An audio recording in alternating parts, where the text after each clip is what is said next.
So I want to turn our attention now to the world of great white sharks. And Salvador Jorgensen, who's associated with the senior research scientist with Monterey Bay Aquarium and other institutions to carry out this research. In his photo he sent, it looks like he's having entirely too much fun driving that boat, but I'm sure that makes up for the times when they're actually in the process of trying to tag a great white shark. Now stop and think about that for a minute, folks. I asked one of his colleagues how they do that. Do they chum with undergraduates or what? And the answer is no, they don't. But there are some techniques. But I saw Sal give this talk like this a month or so ago, and it just struck me that more than ever, the great white sharks might be a wild card in what we're talking about here in Oregon. So I wanted you to hear from him, chapter and verse, his research and what the thinking might be along that line. So Salvador, it's all yours, and thank you very much for being here. Thanks, Bob, for that nice introduction. I'm going to start sharing my screen here. Let's see. And let me know if you can see that. Is that up?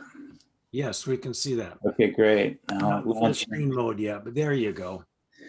So first of all, I just want to thank you for the invite. It's a real an honor to be part of this symposium. I'm learning so much about the incredible ecosystem services that otters provide. I really believe that this vision of re-expanding the otter range to their historic, geography is possible and will happen, whether it takes 5, 10, 20, maybe 100 years, but I think we can do it. That said, the cuddly animal that I've decided to study poses a pretty big barrier, as we've heard and learned from a lot of previous work, is kind of the number one barrier to population recovery in California. So I want to take you through what we know about white sharks to really help inform this effort and continue to provide any information that we can. So I'm going to be talking about how recent changes in the populations have implications for potential otter range expansion. And just as an overview, I'm going to give you sort of a rapid background on California. I have in quotes white sharks. The important distinction between adult and juvenile white sharks. They're almost different species. And then to the question, population increase or range expansion, the short answer is yes, but those things are difficult to tease apart, and hopefully share some insights with you on that. And really the surprising ecology that white sharks have, very non-traditional with otters and with orcas. I'm not going to talk about orcas today, but that's for another time. So here we go. First, I want to just draw your attention to a relationship with a recovering marine mammal, the elephant seal. Following the extirpation of marine mammals along our coast, and you see this recovery of juvenile elephant seals in Central California.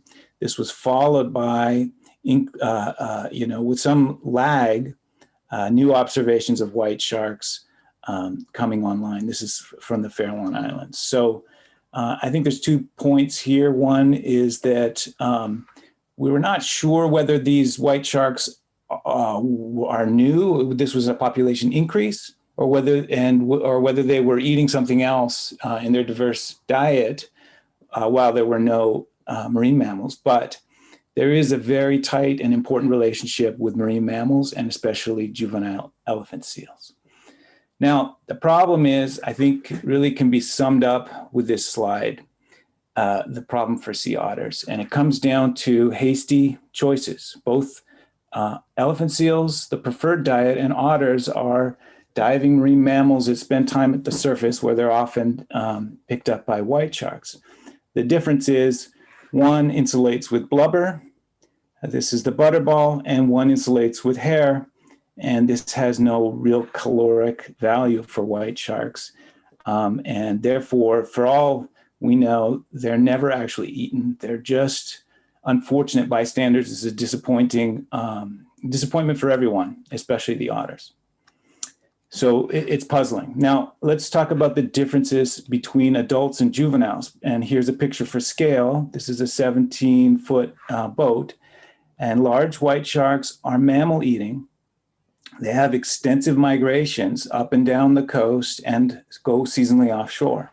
They also have incredibly strong site fidelity, which I'll share with you a little bit. Now here's a juvenile white shark, much smaller. They're born at 1.5 meters. They're piscivorous largely. They have a limited range. Range is limited along the coast. They're coastal all year, and it's limited by temperature primarily. So for adult white sharks, to study them, we use a decoy. This decoy could look like a seal or an otter. In the background of this slide, you can see some sea lions in the background, and here's the shark that's come up, attracted to this decoy. The decoy is the one in the black. No grad students were used in this project. We also have a small piece of marine mammal blubber attached to this rope here to create a localized scent to keep the interest in the boat. When the shark comes up, we just place some tags while it's swimming along. And if you look here, you can see the decoy. It is really about the size of an otter. And the sharks respond to this small decoy visually and come up to the boat where we are able to study them. There's a number of different tags and techniques we use. I just want to focus on 3 of these. Acoustic tags, which emit an acoustic sound underwater, gets picked up by receivers that have to be placed in locations where we know the sharks are going to be.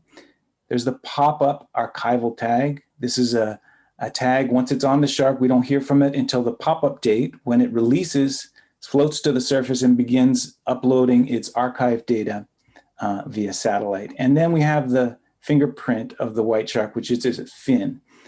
So those are the 3 techniques I'm going to focus on. In the early days, when we put these pop-up tags on, just to kind of walk you through the surprise of this all, we put one on here in December of 2005, and 10 months later, it popped up about 750 meters from where we placed it.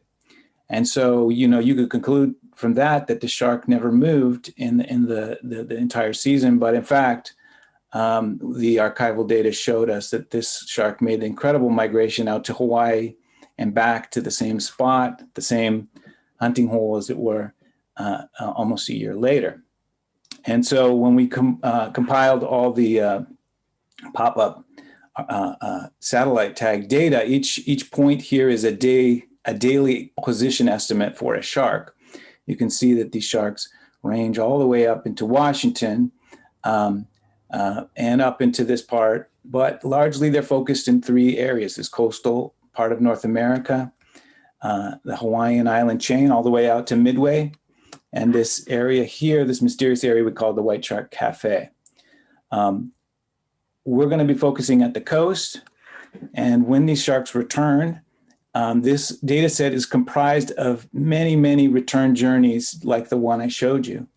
And what we find is this incredible synchronous relationship of the sharks coming around the coast and patrolling around elephant seal colonies, primarily the fall juvenile haul out. These are weaners, less than a year old. They're naive and they haul out primarily centered around October, November. And we have this high relationship. This green line represents a number of frequency of detections, a number of sharks, acoustically tagged sharks detected. So basically throughout most of the year, I would say half the year, there's virtually no detection of adult sharks along the coast. Then it ramps up synchronously with the juvenile elephant seal haul out in the fall. The other technique is these fin fingerprints, which show to us that these sharks return with precision to the same place, but year after year. And we have more than a few records now that show almost a quarter century of returns. And this is a particularly interesting case because this individual in 1993 was already an above average size shark. And now, more recently, it's an above average size shark. So it has a few more sunspots. Maybe these are freckles, but it is going on a quarter century to the same place year after year. And when we combine that information, tagging information with photo ID and genetics, we learned that the Eastern Pacific is comprised of a genetically isolated population. These sharks are clearly capable of transoceanic migration. They can swim halfway across. They could probably swim the other half, but they go back to their birthplace to give birth. So they're a lot like salmon in this way, returning to their birthplace to start the next generation. So I'm going to switch over to juvenile white sharks now. They do not respond to these decoys because in the early stages of their life, that is not a prey item that they really go for, surface swimming mammals. So we need to sneak up on them when they're at the surface sunning themselves or capture them in other ways. So what we've learned, and largely my work with the Monterey Bay Aquarium and the teams there, Chris Lowe at CSU Long Beach and Oscar Sosa at CCSA in Mexico, is that there's an important nursery area for white sharks. And that extends basically from Point Conception to Vizcaíno Bay. And there is a seasonal migration of that is seasonal and fluctuates with temperature.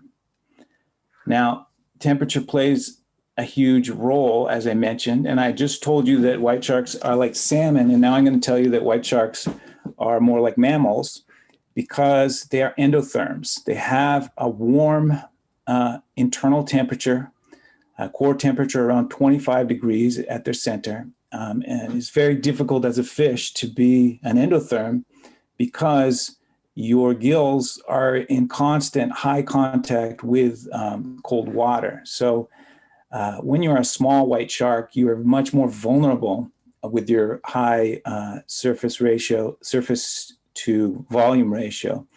And so you're a little bit of a slave to temperature. And so, in fact, when we look at some of the early data for tracking of small sharks, we see that they are confined to this Southern California bight area and down to Vizcaíno Bay. And this one that ventures up here is only after they reach about 3 years of age. And if you look at the temperature, you can see this Goldilocks zone, which is this kind of green, yellow, orange color between Point Conception and Vizcaíno Bay. This is the optimal temperature for these sharks where they can comfortably and capably maintain that inner core temperature.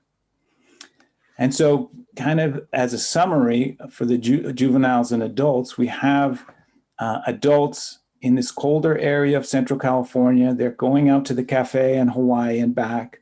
We also have sharks at this oceanic island, Guadalupe, off of the coast of Mexico. They have a mirroring migratory pattern. And we think that this is the primary nursery area from, as I pointed out, from Point Conception to Vizcaíno Bay, where juvenile sharks who, they're live birthed at 1.5 meters are birthed here and the parent swims away. And so these areas are kind of separate, okay? Now, then eventually they recruit out to these adult habitats. Okay, so now there's the sort of whirlwind background, and I want to focus on a couple new studies from this year.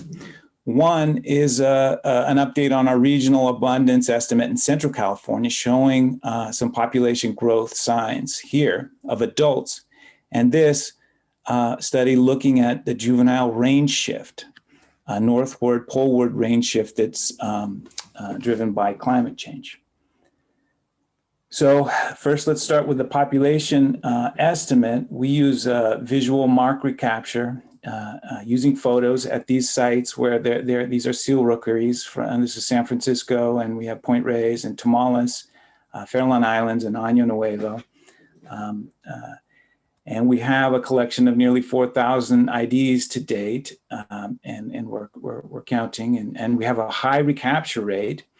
Some 60% on a given day of sharks that you see will be ones that we recognize.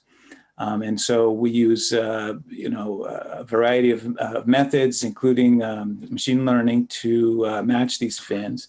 And then we use population models and market recapture models to estimate abundance and abundance changes over time. And so this is what we're seeing here.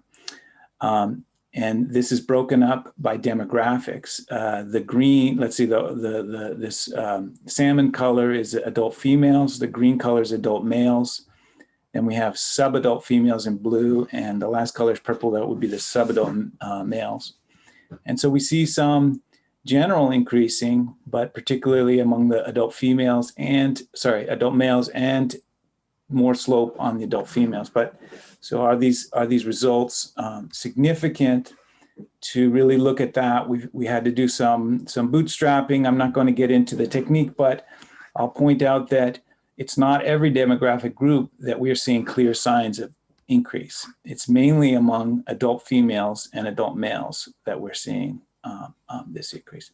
This is a little puzzling because you would think as a population increases that you would first see that among the smaller size classes, and that would ripple up gradually to these larger classes. Now, on the whole, we're seeing a fairly convincing increase. I'm sorry, this line here at 1 is a lambda corresponding to population growth. Basically, it means replacement rate. So if there's a replacement rate of 1, the population is stable. If it's above 1, the population is likely to be growing. And so adult females and adult males in Central California, importantly, seem to be really increasing. Now, I told you that historically, the juvenile white sharks existed in this kind of Goldilocks temperature zone between Vizcaíno Bay and Point Conception. And you saw that stark temperature break there at Point Conception. But more recently, if you look at this photo, this is an aerial photo at Aptos in Monterey Bay. And I'll help you out here. There are, in one frame, we can see all these baby white sharks swimming around in the bay. This is started occurring in 2014. This is something that the local fishermen and naturalists pointed out, citizen scientists. Eric Mailander is one of the main amateur naturalists who pointed this out and has worked with us. And we began to compile data from citizen scientists to explore this phenomenon. And so what we found was that prior to 2014, there had really been no existing records of juvenile small white sharks in the Monterey Bay. But this began to change in 2014 following this marine heat wave, which was a combination of the blob and back-to-back El Niños and a huge temperature increase regionally. And we can see that these increased. And even this year, which is a cold year, we're still seeing juveniles in the bay. And so over time, we see this increase from 0 to some larger number. So just to get an idea of who these sharks are, these two curves here represent a size frequency. So I told you they were born at about 1.5 meters. And so these are right down to newborns and then sort of the first year of life here. These two curves, this is validated with old and new technology combined. And the orange is data that we got from citizen scientists. So they closely align. Citizen scientists tend to estimate a little bit larger. But if we look at these validated sizes of sharks that we've seen in Central California since 2014, this is at this one particular site. We compare it to the 1.5 decades of size measurements that we've made in this area. You can see that it's a completely different size class, and that at their birth size, these are newborn and very young sharks that for the first time have made their way past Point Conception are all the way up into Monterey Bay. This is important because Point Conception is sort of the southern otter range for the core area in California. And so for the first time, we're seeing this spillover of juvenile white sharks into the core area of otters. So we did an analysis on what exactly is this, Goldilocks zone. What are the temperatures that these sharks prefer? We looked at individual sharks and their temperature records from pop-up tags, and we compiled this into this distribution and looked at the these confidence intervals, and we took this core of these this, I suppose you would call it a habitat envelope, temperature envelope, and looked at the cold edge of that. So where our 95% confidence intervals, here's the cold edge, 15 degrees. Between 15 and 22 is the sort of Goldilocks zone. And we asked along the coast, where does this cold edge fall? Because we have this gradient. And so we could look at that from year to year and see that on average, that cold edge corresponds to about 34 degrees, which is precisely around Point Conception. But following 2014, there was a huge jump, and that mean has maintained pretty high, and that latitude corresponds to Monterey Bay. So it was amazing, retro look at the temperature data corresponding to the observations that the citizen scientists had shared with us. So not only has there been a habitat shift, but there's also been somewhat of a compression of habitat. And so this is basically, think of this as how many colored pixels, temperature pixels fall within that Goldilocks range. And over time, that overall has decreased. It has primarily decreased south of Point Conception. And these are on different scales, but it has increased from Point Conception to San Francisco, not really, but north of San Francisco, it's increased. But the squeeze is primarily driven to a loss of habitat south of Point Conception. So why are they in the Monterey Bay? Well, and this particularly this north side, well, there's a lot of habitat heterogeneity in this region with regards to temperature. And we always find there's this kind of warm spot right here. There's a little warm pocket in the north part of the bay. And so we see these animals swimming along the surface, sunning themselves in the afternoon once the fog lifts. And we suspect this is kind of a thermal recovery behavior. So this area we think is kind of this thermal refuge when regionally the sharks are able to push north, and then as temperatures change, they come back in the afternoon to this warm spot to warm. So that has implications of where we might find them further up the coast. If this range expansion continues, that is something to think about. So I talked about the synchrony. I'm just going to have a quick time check here between white sharks and their preferred prey, elephant seals. And so here are those two curves aligned here on a yearly cycle. And this is what we think of as prey targeting. But if we look at the occurrence of otter bites on otters and bites on peoples, we see that the peak of these is offset from the peak of these large sharks. But the peak of when these occur corresponds to this transition period when these adult white sharks are moving from their offshore, White Shark Cafe and Hawaii back to the coast, a journey that takes a month to a month and a half. And we know that they have considerable loss of reserves during those journeys.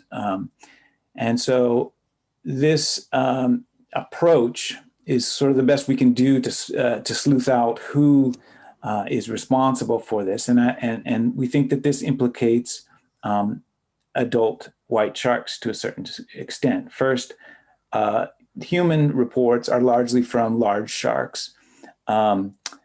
And second, these are occurring in large part in Central California, an area where small sharks were previously not seen prior to 2014. So this analysis really implicates the adults. However, if we look at over time, the time of year that otter strandings have occurred, going back to 1999, 1997, up to 2014, we do see that in the shaded area, this is kind of the time of year where these strandings within each time period below have occurred. This shaded area shows you roughly where seasonally most strandings are occurring. And you can see, as I mentioned, the correspondence with the presence of adult white sharks. However, if we look forward from 2014 onwards, we see a real expansion of this area, time of year, to extend really throughout the whole year. In particular, a lot more density up in this area, a time when adult sharks would not be on shore. But this is a time when we are getting all of these observations of juveniles. So I believe, and my co-authors, that this really implicates both juveniles and adult sharks. And what I should mention is that there must be a period, a transition, when juveniles switch their diet, and maybe this is gradual. They actually grow new teeth that are more suited for portioning large mammals.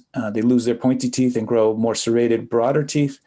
And there must be some behavioral changes at some point that correspond. So they are also might be more naive and in terms of their prey selection. So that is something to consider as well. Now, if we look at where this is all occurring along the coast, I'll pull some figures from Tim Tinker's work and Nicholson et al. And we can look at along this core area habitat for otters in California. Here's the density of otters represented along the coast here. And we can see the otters are tightly corresponded with the kelp.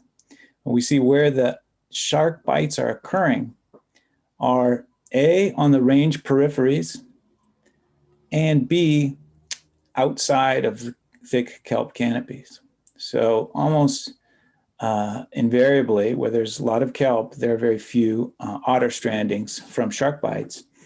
And the main exception from this is this big spike here, which most of you know, this is the slough, what's it called? that we talked about. So this is an estuary environment. And so kelp is important, vitally important, and these estuaries also provide a sort of refuge from these incidental mistaken identities that are occurring between sharks and otters. I just want to show you a quick video clip now that I told you that kelp provides refuge. This is from South Africa, and we haven't seen this behavior here, but here's a shark swimming through the kelp, and you will see, this is a camera mounted on the shark, and you'll see a number of Cape fur seals come to picture. They're blowing bubbles. There was one there. Here comes one right here. And then there's a couple on the ground here. They're blowing bubbles and responding to the shark. So there appears to be kind of a cat and mouse dynamic inside the kelp bed, but the shark is not able to zero in on them. They seem to be able to hunker down and sort of blend in with the kelp canopy. So just to kind of summarize the juvenile range shift, juvenile white sharks in Monterey Bay only began in 2014. Previous records don't show anything before then. This corresponded with this marine heat wave and a warming trend. and the range shifted 280 kilometers. That's 175 miles. And as a result, we are also at the same time seeing increases in summer and fall otter bites, particularly at a time when adults are offshore and juveniles are in Monterey Bay. And we attribute this change to climate change. Now, I also want to give you a brief update of what we're up to more recently in a project that we're just getting off the ground with Taylor Chappell of OSU, Michelle St. Martin from the Fish and Wildlife Service, and myself. We have a small preliminary seed grant to get some work done in Oregon by placing receivers to detect white sharks in potential sea otter reintroduction areas. And so what you see in these frames is the geography of where some of the very recent stranded otters have occurred, and also where we have acoustically detected sharks and recently. And so just to give you an idea, we haven't had a lot of control over the receivers. They've been opportunistic from other studies, but in the last year, Taylor put out a couple of these. One was in Newport, and I've already detected 6 sharks between December of 2020 and say March of 2021. 2 of those went on up all the way up to Washington and were detected at Grace Harbor. There's a subadult and adult, a lot of large females mostly, but one subadult in the 2.5 meter range.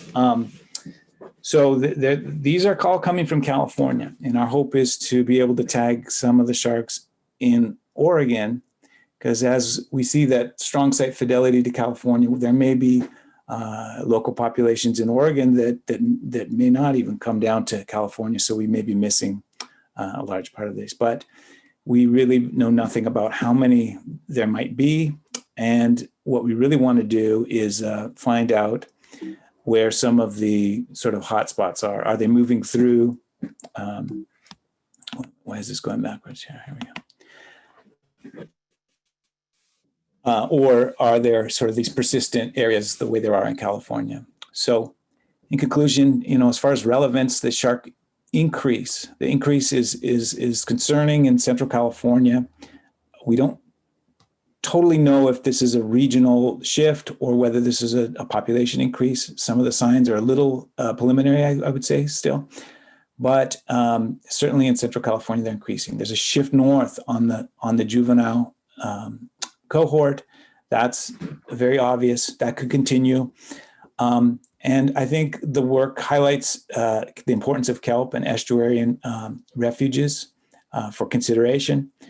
Are there hotspots in Oregon? So we're trying to get some acoustic tags on, like I said, and we want to place acoustic receivers, and we would love to talk more with you folks about, before we get any final decisions on where exactly to put those, about that. And we would also like to get some receivers on some autonomous vehicles moving up and down the coast to try and locate maybe potential hotspots to potentially avoid with reintroduction. So I'll leave it at that.